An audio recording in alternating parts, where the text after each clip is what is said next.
में हमारे बीच पहुंची ललिता जी, तहसीलदार गन्नौर भूपेंद्र जी और हमारे भाई सिंगल साहब जो कि व्यापार मंडल के प्रदेश यहाँ पर गन्नौर के अध्यक्ष हैं, और हमारे सभी मोजीज आदमी जो भी हमारे हल्के से आए हैं, तो उन सभी का यहाँ पर पहुँचने पर स्वागत है। और जो अभी बता रहे थे सिंगल साहब, ये भारत जो है ना एक खुशनुमा देश है। यहाँ डिफरेंट क्लाइमेट है, डिफरेंट रिलीजन है, डिफरेंट एक तरह से यहाँ पर भाषाएं हैं। उसके बावजूद भी यहाँ विभिन्नता में एकता पाई जाती है, क्योंकि हमारा भारत ऐसा खुशनुमा देश दुनिया में कहीं भी नहीं है जहाँ पर सभी रिलीजन है। इतने चीज़ें होने के बाद भी जब भारत क्रिकेट खेलता है तो सभी भारत के लिए लड़ते हैं। और आप लोगों ने देखा पीछे पुलवामा हमले के बाद में कर्नल सोफिया कुरैशी और जनरल हिलाल जो कि राफेल को चलाने वाले वही लोग थे। तो कई बार हमारे देश में कुछ लोग ऐसी बातें चलाते हैं, भाई अपनी देशभक्ति का सबूत देना होगा, ये देना होगा, लेकिन ये इतिहास गवाह है। और हमारे जो इंडिया गेट पर है, इंडिया गेट पर हमारी जो तस्वीरें लिखी हुई है, तो हमें उस चीज़ का वो देने की कोई ज़रूरत भी नहीं है, क्योंकि मज़हब नहीं सिखाता आपस में बैर रखना। हिंदी है हम वतन है, हिंदुस्तान हमारा। ये अल्लामा साहब इकबाल साहब का जो ये एक तरह से गीत है जो कि आज़ादी के आंदोलन को एकता के सूत्र में पिरोने के लिए यही काफ़ी था। और बहुत सारी चीज़ें हैं, जैसे आप देखिए APJ अब्दुल कलाम आज़ाद जो कि हमारे राष्ट्रपति थे, और इंडिया को मिसाइल मैन की संज्ञा भी दी जाती थी उनको, और उन्होंने भारत को रक्षा के क्षेत्र में अगर आत्मनिर्भर बनाया है तो वो उन्हीं की देन थी।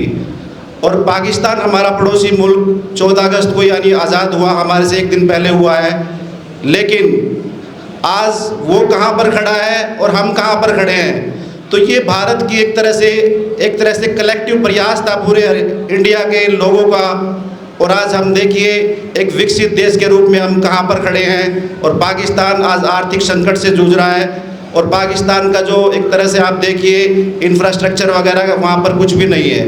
हमने इतनी तरक्की की है, हमारे देश से IIT इतने PSUs थे हमारे यहाँ, तो सभी IIT IIM और सभी चीज़ें, तो उसी में से हमारे जो दुनिया की जो बड़ी कंपनी है, चाहे गूगल्स है, सुंदर पिचाई जी हैं या इंदिरा नूइज जी हैं, वो सब इसी की देन है कि हमारे देश में एक इंफ्रास्ट्रक्चर डेवलप किया गया, एक शिक्षा का एक माहौल बनाया गया।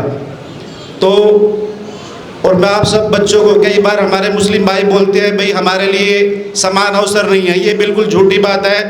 आप लोग देखिए मेवात में से 29 जेल लगे हैं लास्ट उसमें, और हमारे यहाँ ब्यूरोक्रेसी में देखिए आप 14 IAS और IPS हैं, वो भी हरियाणा से एक छोटी सी जनसंख्या होने के बाद में 16 जज हैं हमारे यहाँ जुडिशरी के अंदर। और आप देखिए लगातार हम निरंतर, अगर आप लोग पढ़ोगे तो कोई किसी को नहीं रोक सकता। अभी हम हमारे मदरसे से निकले, अभी हाफिज साहब अभी देखिए नीट का एग्ज़ाम क्लियर किया है। तो प्यारे बच्चों, आप लोग है ना मेहनत कीजिए, और आप लोग अपनी एक तरह से धार्मिक एजुकेशन के साथ साथ में इंग्लिश एक कम्युनिकेशन लैंग्वेज है। अगर आप दुनिया में कहीं से भी कनेक्शन करना है तो आपको इंग्लिश पढ़नी पड़ेगी, क्योंकि आप बाहर जा कर के वहाँ पर कोई पुर्तगाली बोलता है, कोई डच है, कोई कुछ है, तो वहाँ पर बोलने के लिए सबके लिए कम्युनिकेशन जो लैंग्वेज है इंग्लिश है, तो इंग्लिश सीखनी पड़ेगी। और मातृभाषा हिंदी से भी हमें कनेक्शन रखना पड़ेगा।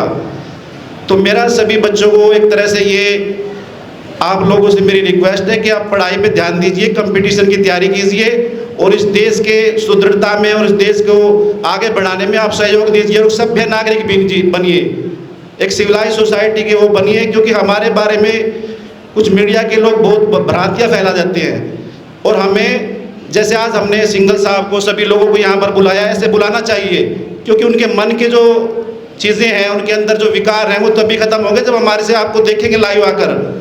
आज सिंगल साहब कह रहे हैं कि भाई यहाँ पर तो सारी चीज़ें हैं, तो कई बार ये भ्रांतियाँ पैदा हो जाती है। इनको दूर करने के लिए आप मस्जिदों के दरवाजे खोल दो, मदरसों में लोगों का, आम आदमियों का आना जाना शुरू कर दो, तो उनको लगेगा कि यहाँ ऐसा कुछ नहीं है।